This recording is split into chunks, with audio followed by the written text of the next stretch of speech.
Today is May 6th. The Yankees are losing more than they're winning recently, and we're going to talk about it with manager Aaron Boone. Let's talk Yanks. Talking Yanks with old John Boy, Jake. Recaps galore, weekly awards, stat lines, theme, and hot takes. Get your Yankees news from these two fine dudes. It's time for Talkin' Yanks. Talking Yanks with old John Boy, and Jake. Talking Yanks with old John Boy, and Jake. Hello and welcome to the show. Thank you very much for joining us today. My name is Jimmy. His name is Jake. We got BBD producing away. This episode is brought to you by SeatGeek, where you can go purchase any tickets and you get 10% off on any ticket when you use code YANKS2025. They've got over 28 million downloads on their app, and it's rated number 1. So you know it's good. You want to go to a game? Good for you. Great decision. Want 10% off? Here you go. Yanks 2025. Thanks, SeatGeek. Jake, how do you do on this fine Tuesday morning full of rain? James, Davis, everyone tuning in. Doing okay. Tough seeing the weather forecast be the same exact thing every day. 78% chance of rain, and it's going to affect the game. Yeah, man, I don't know. This is going to be a weird one. Just letting the people know, like, Boone has all of his angles to play. The Yankees are the first place.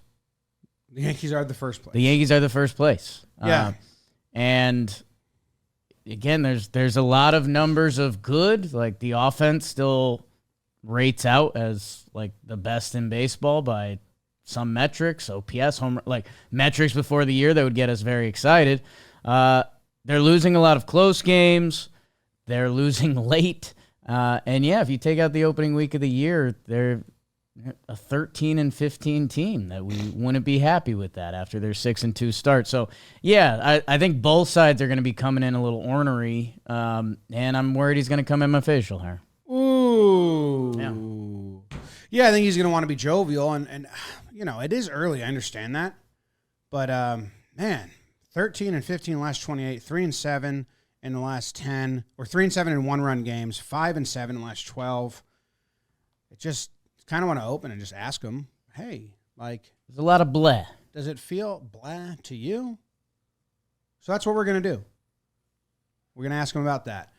And then we were going to talk about other stuff, and then hopefully they win the series. But I don't know. I have a bad feeling about the series the whole way. I liked it until the rain stuff happened. Mike King tonight. Kinger versus Clark. Clarky. Damn. Friends. Yeah. The one they kept, the one they traded. Yeah. And then Max Fried versus C. So I don't know. Win tonight and everything's great. That's this. Rodon was great last night. It's the sick part of where we are in the season that it's still Yankees could win this series and it'd be like, wow, Yankees just beat a really good team, and Clark outpitched King and Max Fried continues to roll on. It doesn't feel like that's going to happen because it kind of hasn't been happening. I have a question for a month. I have a question for you. Sure. If Max Fried was 25 feet tall and threw you 95 to 100 mile per hour rising fastballs from that high. So you got to think like a guy on stilts on top of a guy on stilts. Right. 95 velo from in between the pitcher's mound and second base. Right. No, just right behind the pitcher's mound. Yeah. You think you'd be able to make contact? Easily. Guess what, folks? If you want to watch Jake and me attempt that, you can on our new challenge, Warehouse Challenges. We took our pitching machine and we put it on our loft, which is around 30 feet high or 26 feet high, and had it throw us fastballs 96 to 100 miles per hour. Blitz balls, not real baseballs. And it was quite a doozy. So go check that out. Warehouse Challenges, new channel. Also tried to catch it bare hand, and then we did some other dumb stuff. Pretty good time. It's good YouTube content. Go check it out. Let's get to bantering with Boone. It's brought to you by T-Mobile, the network we trust whether we're home at the ballpark or on the road. Like this weekend, I was able to stream the Yankees, and Judge hit his 11th homer. That was awesome. I was outside enjoying the nice weather. I was playing ball with my son. I had it on my phone. I watched it. It was great. They also have Magenta Status, where you can have access to a bunch of perks just for being with T-Mobile, like discounted tickets to select games, hotel deals, and free in-flight Wi-Fi, perfect for trips like heading to the Derby.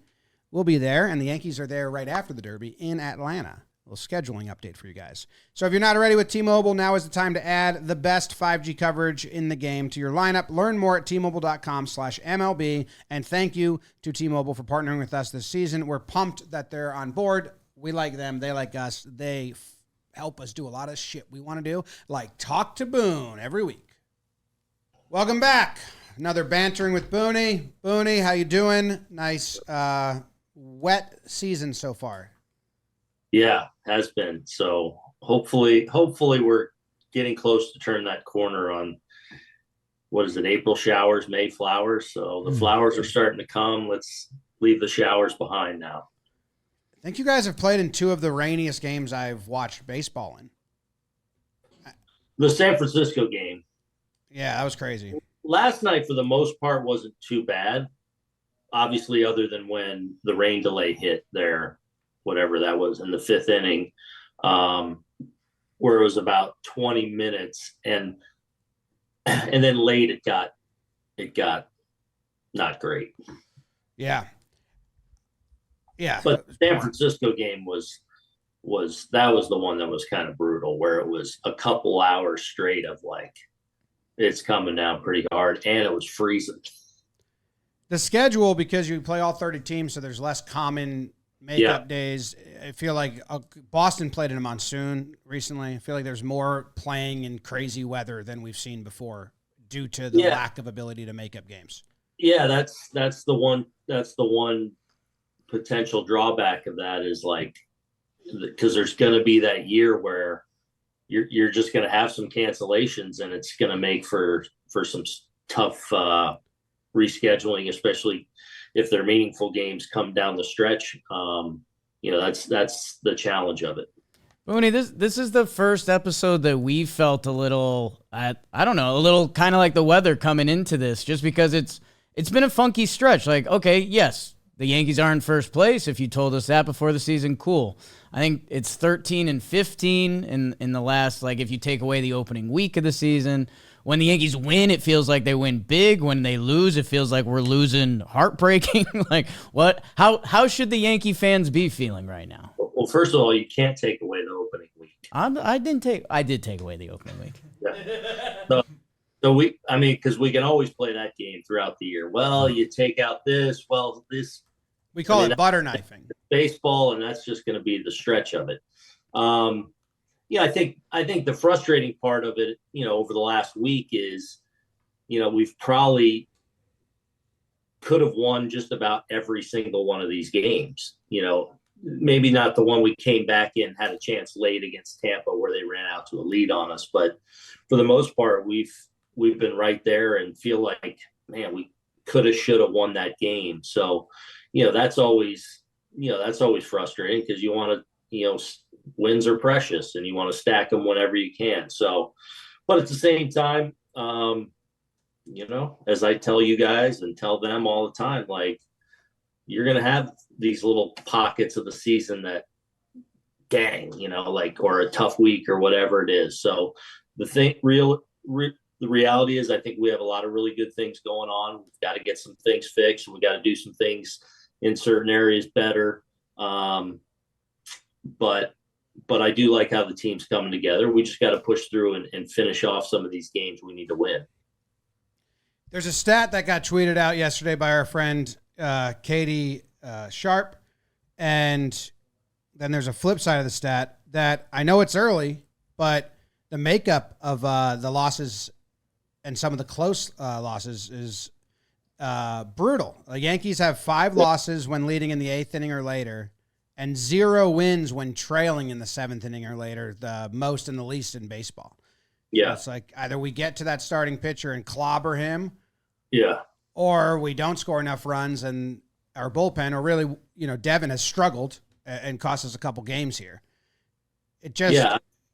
First of all, hopefully we flip that latter one and do have some rallies here where we finish off a game or come back or whatever it may be. But obviously you got to close out the ones you have a chance to win. And, I still think we have all the ingredients to be able to do that really effectively and really well over time.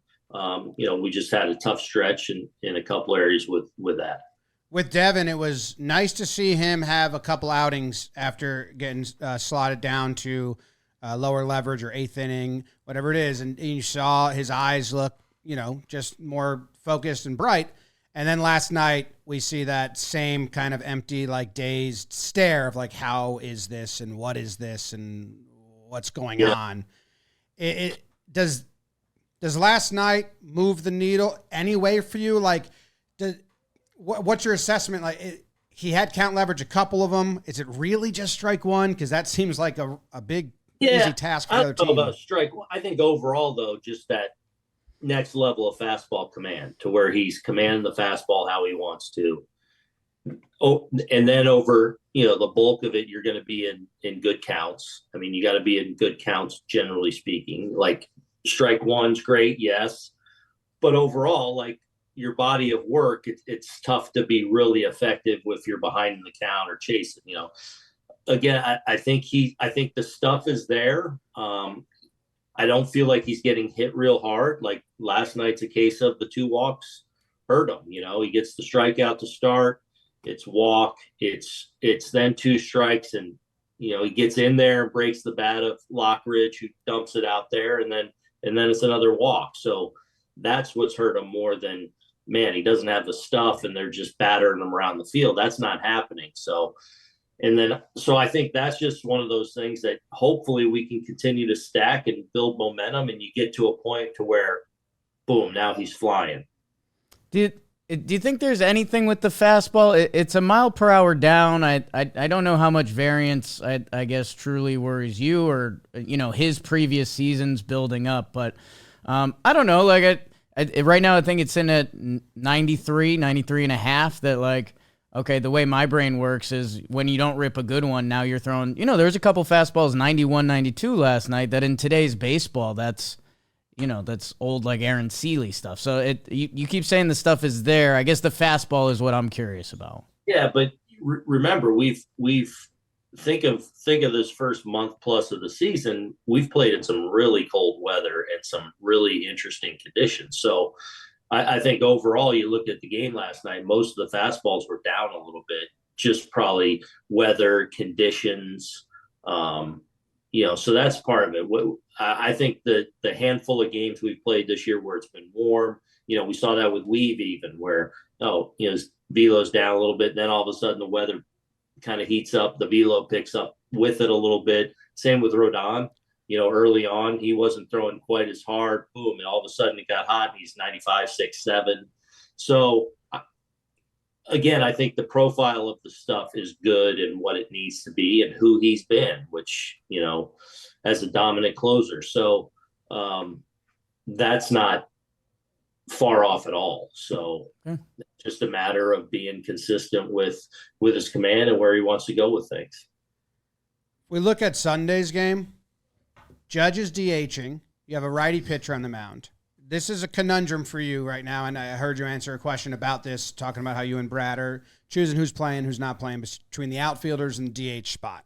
Mm-hmm. You got a righty pitcher, and I'm guessing priority 1 was Judge needs a day. We want to get him a day out of the outfield and DH, which then moves Rice to the bench. Is that how that works when you're constructing the lineup? A little bit. Like today I have Goldie down. So Rice is playing first and Judge is going to DH. So I got the 3 lefties in the outfield. That's what I was going to ask, if that is an option, because Goldie's doing really, obviously Goldie's now hitting both pitchers. He's playing, has a great season. And he's locked in. I'm not advocating for him to sit, but I'm trying to get Rice in games versus a righty starter so we can get 3 at bats, because the slugging that he's bringing to that situation is right now insane. Yeah. And I think the one thing where the couple, I feel like Well, Sunday was Bradley, who's a reverse though, so a little bit different there. So yeah, it's an interesting puzzle, each and every day, and I do want Goldie in there, even for the balance, but I also want to be cognizant of, he is an older player. We played, past 11 o'clock last night. You're in a stretch, so it's like, and I got good options. And now Goldie becomes a real weapon on the bench too, with a very lefty dominant lineup. Like there's more areas where I can be strategic with shooting Goldie. So, and I do feel like that Rice has done a really good job where he's had that game or two where he hasn't swung it as great. Boom, a day off, he's come out, and I feel like look like the Ben Rice we've been seeing all year again. I feel like he's done well with a day here and there. Yeah, we got a lot of lefties. So like it's a lot of good lefties. In righty starter, it's or lefty starter, it's a bit different. But that's the dilemma there. And unfortunately, they overlap in positions. Where Right. at third base, second base now, you've got a lot of options with Jazz down. And I don't know, is it just going to be a carousel of whoever you feel is the best matchup? Because obviously you got a righty, a lefty, and a switch. Yep. Yeah. So, I mean, like all those guys, I feel like can be real contributors. I really like how Vivas has looked. He's only got one hit in his few starts, but I feel like he's controlled the zone really well. I feel like he's putting together some good at bats. He's going to catch the ball out at second base. Cabby, I trust anywhere on the field defensively. And I feel like the last couple games he didn't swing great, but overall he's been giving us really competitive bats down at the bottom. I feel like Peraza's had a couple of better at bats lately, and a chance to get him back-to-back starts to keep him going. Reyes is a guy we want to, kind of get going. I've had a hard time getting him in there, and he hasn't exactly clicked yet, but I do believe there's life in that bat and versatility defensively. I think for him, it's a matter of, man, getting one big one and he can take off a little bit. So, and then DJ figures into the mix here too, probably pretty shortly as well. What when you say pretty shortly, So he's going to play back to back today and tomorrow with Scranton, and then we'll kind of reassess, and he could potentially be in play for the weekend. Okay. And he's been playing second base. I know we had a head tilt moment, I want to say last year, and it was like, damn, DJ really doesn't play second base anymore, but he's doing that in the minors. What went into that decision? Because that was happening before Jazz went down, right? Yeah, so he's playing third tonight. Okay. And then he'll play second. I think it's, DJ really wanted this buildup to go as good as possible, right? He knows we got to nail this, this buildup and then coming into the season, I just felt like it's the most natural, easiest place for him to recover from is just kind of going out and playing second. So, but I do want to get him at third some, because obviously that needs to be an option. I think early on there's a lot of second base reps while Jazz is down, especially. So, we'll just continue to see what we have, but he'll probably play third tonight. Today's episode of Talkin' Yanks is brought to you by Brunt Workwear. Choosing work boots used to mean sacrificing comfort or durability. If they felt good, they didn't last. And if they lasted, they wrecked your feet. Brunt Workwear finally ended that trade-off, designing boots that withstand the toughest job sites while feeling as comfortable as your favorite sneakers. These might be the most comfortable work boots on the planet, but they also deliver real performance on the job. They're so confident these boots will blow you away that even if you try it on the job, risk-free. Brunt didn't just make a durable work boot. They reinvented comfort for the hardest workers out there. For a limited time, our listeners get $10 off Brunt by using code YANKS at checkout. Just head to bruntworkwear.com and use code YANKS, and you're all set.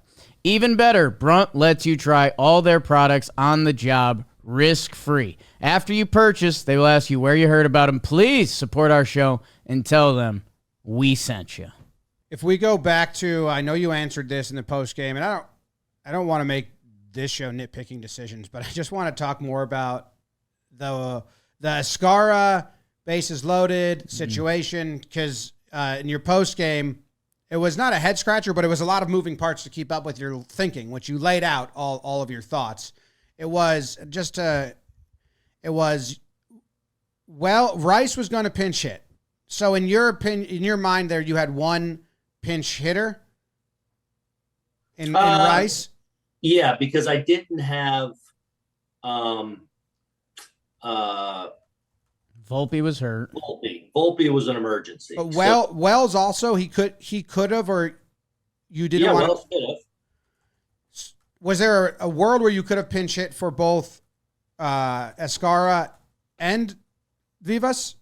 Yes, but I would have had Goldschmidt playing second and Escarra at third. Well, if you pinch Escarra, you would have had like Rice, and then Rice or Goldie would be on the corners, one of them. Right. Okay, so understand that. That's a tough dynamic.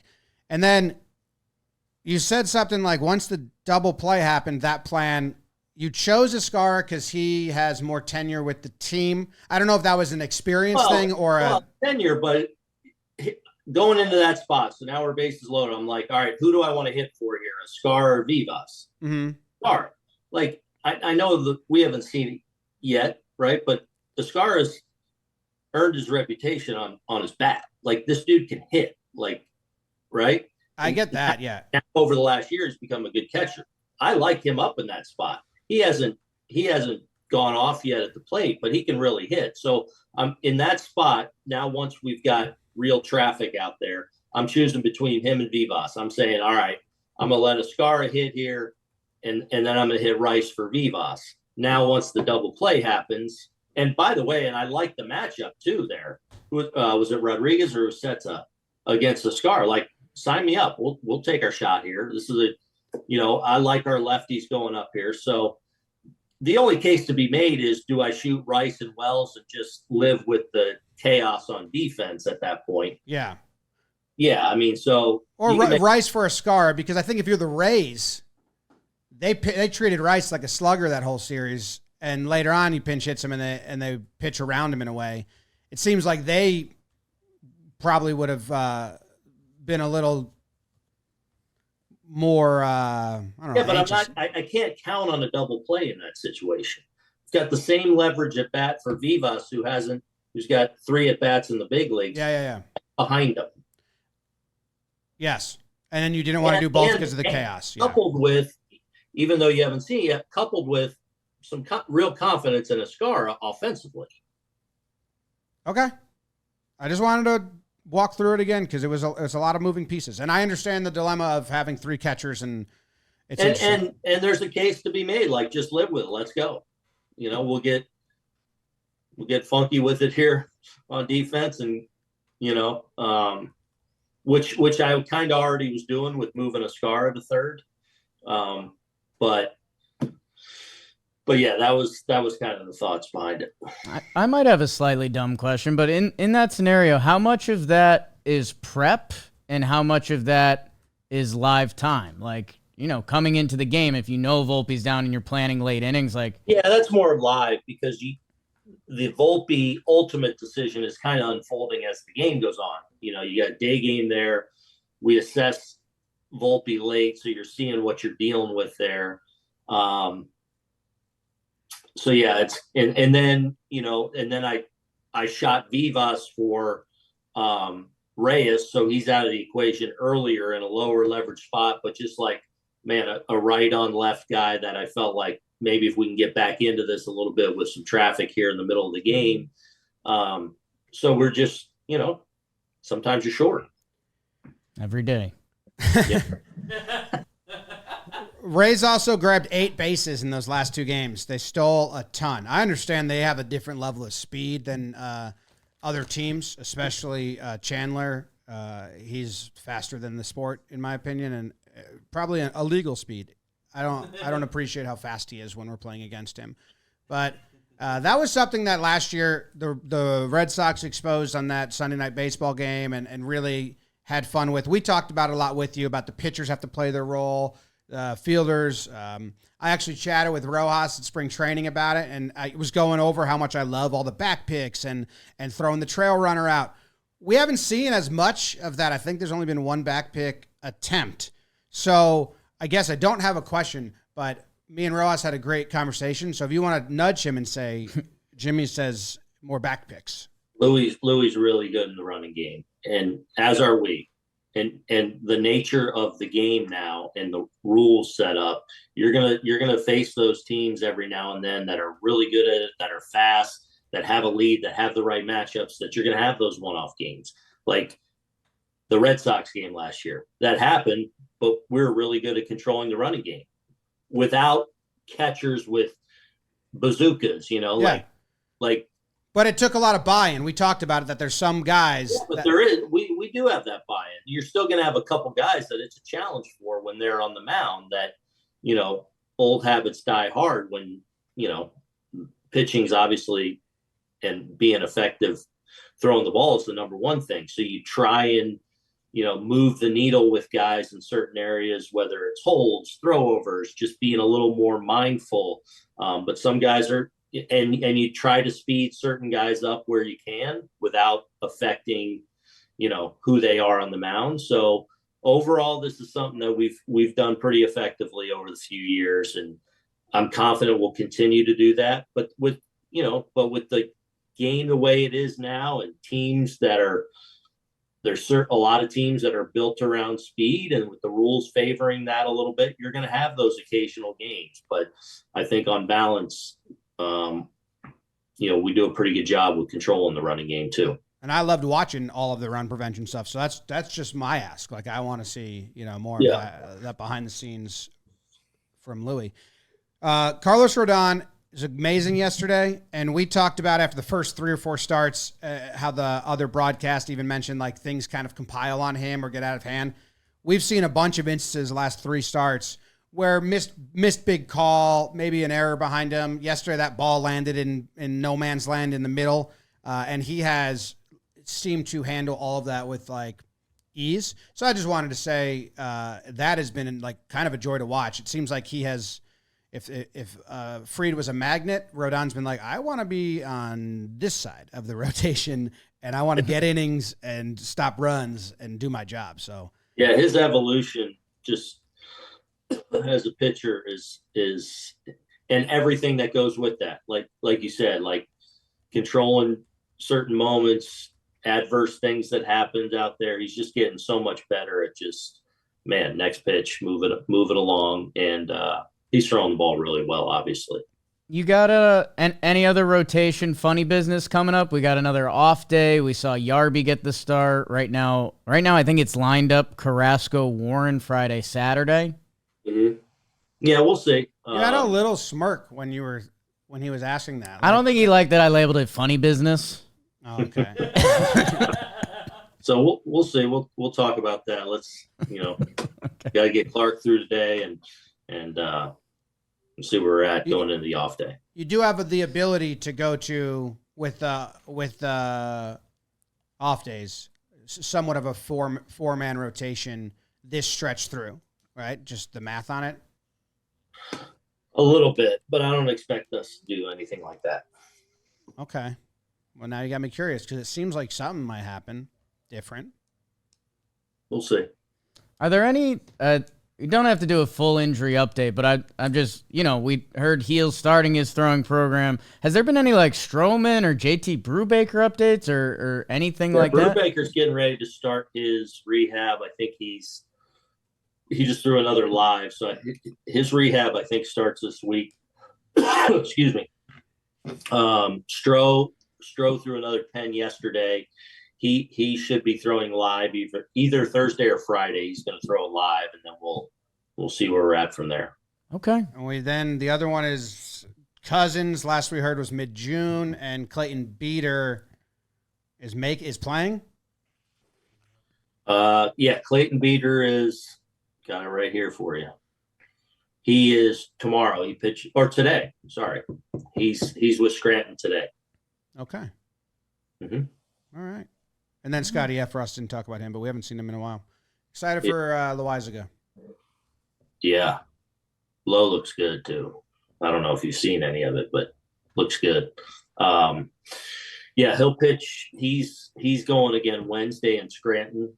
So right now the plan is Wednesday. I think he goes Wednesday, Sunday, Tuesday. Okay.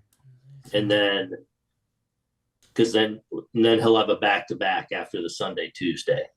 Okay. So he went, I think he went 4 outs. He opened down in Tampa, this last one, went 4 outs. And then he goes Wednesday. I'm not sure if that's a 4 or 5 out one or just a 1 inning or not, but yeah, he's getting close and looks really good. One last question before we let you go and do trivia. Jazz and your timetable for return, way different. And sometimes players are, they're going to be optimistic, and you can never really trust a player with what he says. He said it was going to be 2 days, and he was fine originally. Yeah. Do you have to have someone on Jazz watch? Like, hey, this is a high grade oblique strain. It needs to heal. And he's saying, no, I'm going to be back in 2 weeks. It's like, make sure he doesn't pick up. I don't know if it's going to be that, but I wouldn't be surprised if he beats the timeline. That being said, we just put out, that's kind of, this grade is typically a 4 to 6 week time you're back. That said, Jazz does have a history of healing well, and pretty quick. I even think last year the UCL, fast healer. We were worried about him being out forever, and we ended up putting him on the IL, but he was ready at day 5. So we'll see. I mean, he's doing pretty well. He doesn't have a lot of symptoms, which is good.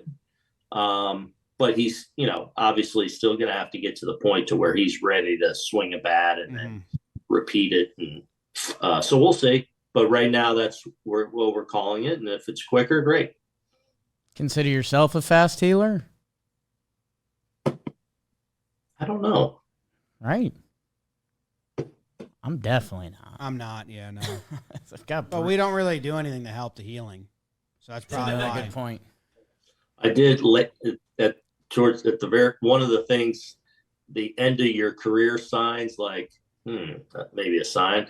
I strained my calf and actually running out to pinch run on my way out. And Paul LaDuca put the first pitch in play, and it was kind of a wonky play. It was actually should have been ruled a foul ball, but it wasn't. And the catcher forced me out at second. But if they overturn that and say no foul ball, I'm going to need to call time. I need a pinch runner for the pinch runner. Well, and they told me, they're like, Dr. Kremchek, my doctor in Cincinnati, because we were in Cincinnati. I was with the Nationals at the time. And he said, yeah, I think it's day to day. I'm like, day to day? I can barely walk up the steps. And here I ended up missing 4 weeks and kind of re-aggravated in the middle while I was coming back. Well, man, you just made Jimmy's day because he's got a play to look up now. So I love baseball history. We'll get that one soon. Trivia for you. Boone, trivia is presented by T-Mobile. Get the best 5G coverage in the game with T-Mobile. Our producer, BBD, I know it's something you enjoy playing, and it's become a part of the Yes broadcast. BBD put together a Name That Yankee for you. So if you can see that screen, looks like the last 365-day stats. Oh, it's a current. This is a current Yankee, yes. I'm not sure. You can use your lifelines if you need them. It's not me. That would be the captain right there. That's wow. Sure would. It's not bad. It's crazy, man. It feels weird. We don't have judge questions because it feels like how great is he? So if you have any anecdotes, cool. But I don't know what you say. Yeah, my latest one is just he's the big kid in Little League. It grew before everyone that's playing with kids. It seems that way. Buster Only is doing a great job going around on podcasts and making guest appearances and just telling everyone this is the best right-handed hitter we've ever seen. Yeah, He was on Sports Center or something like that, and the host was, they're not baseball. She was like, really? And he was like, yes. I was like, oh, okay, cool. I especially when the context of the era and the pitching environment, like it's remarkable. So Crazy.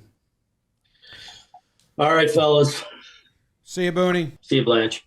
Oh, there. DraftKings, they say baseball is a marathon, not a sprint, and that's great news for us because there are so many games during this baseball season to get in on the action with our partners at the DraftKings Sportsbook. From every game day until the day the champagne bottles pops and the trophy is lifted, DraftKings Sportsbook has you covered with same-game parlays, odds boost, and so much more. Right now, all new customers who bet just $5 will get $200 in bonus bets instantly when you use code JMBaseball. So download the DraftKings Sportsbook app now. New customers use code JMBaseball. Bet just $5 on any wager and get $200 in bonus bets instantly. JMBaseball only at DraftKings Sportsbook. The crown is yours. The crown is yours. So that was Aaron Boone. A lot of you probably didn't get what you came for, which was just like anger and screaming. I don't know. We tried to get into those combos, but it's early. He still has ammo. They're in first place. They're in first place. It's early. Yeah, man, I don't know. The Devin thing is interesting because, like, how many times can you allow that to happen? I kind of want him to really get to, like, can he get off there? Yeah, I mean, the thing we could have hinted at more, and again, we're just not going to get an answer, is like instead of Fernando Cruz, who essentially had earned that 8th inning, they gave it to Devin to try to boost his confidence. Because if Devin throws another one there, it's 4 straight games, and now it's kind of like, okay, he's the setup guy. Yeah. So it makes, for a May game and trying to boost Devin Williams' confidence, it probably made sense, but it also ended up going horribly wrong. And now, in theory, it should reset those 3 games of goodwill because it should. That's what I was like. He sad. looked like defeated. If he got those outs, it's pretty much like he's the holds guy. Yeah. And it was almost there, but now it's like, wait, I don't know. Yeah, if I had to guess, I think the Yankees still very much want Devin Williams to be the closer. That I think they just tried to create their own story of like, okay, Devin gets the hold last night. He's back to the 8th inning guy. They find a point like, hey, we need to go. We're in a big game. We need to win. Hey, Weaver might have to come out in the 7th. It's the heart of their lineup and its base is loaded. And, who's available for the 9th? It's and like kind of create their own story where you can't do that. Like Devin, as he said, like he's got to earn it. He was making some progress, and now it's almost full reset. Yeah, I don't know if he's the closer. I don't know if we can ever get to that. I think that's what the Yankees want. I think that's what they'd say. I think they're like, whatever. If he's the 8th inning guy, we're great. We just need him to be effective. Yeah. Which is not where we're at. So a bit of a bummer. And then the rotation, I don't know. What are they going to do? I mean, I can do the math on it, but they're going to bulk him again, right? He's just not going to call it a 4-man? Bulk him? I mean, we're at the point you could do an opener, right? Like the schedule allows it. Yeah. Even if the schedule didn't allow it, you cannot do the same thing. Which is, I mean, it's part of the gig, but with an off day Thursday, you see what happens with Clark and Fried. Because that's kind of what he's alluding to. He can't say it, but, if something goes horribly wrong for Clark and they have to, burn out their bullpen, then that probably changes their formula. Where, I don't know, if they can go in pretty fresh, do you throw Matzik out for a first inning and then pass it to Carrasco, something like that? You'd think they'd have to try something. They have to. But there's no options. That's my biggest fear is, like, there's no options until Heel. And I don't know when that's coming. Nothing that's not, like, literally just doing something. You didn't like the Stro and Brubaker? No. Oh. I don't think they're even asking those guys. Well, he had an answer on Brubaker. Stroman doesn't seem like they're anywhere. Said he's going to throw. Yeah. Brubaker we might like whenever we get to see him, but haven't seen Stephen him. Riding's more real than Brubaker. Currently more real. Currently, Stephen Riding's way more real than Brubaker. Seen him more. Yeah. All right. That was that. This is this. Go Yanks. Tell them, Grams. Go Yankees.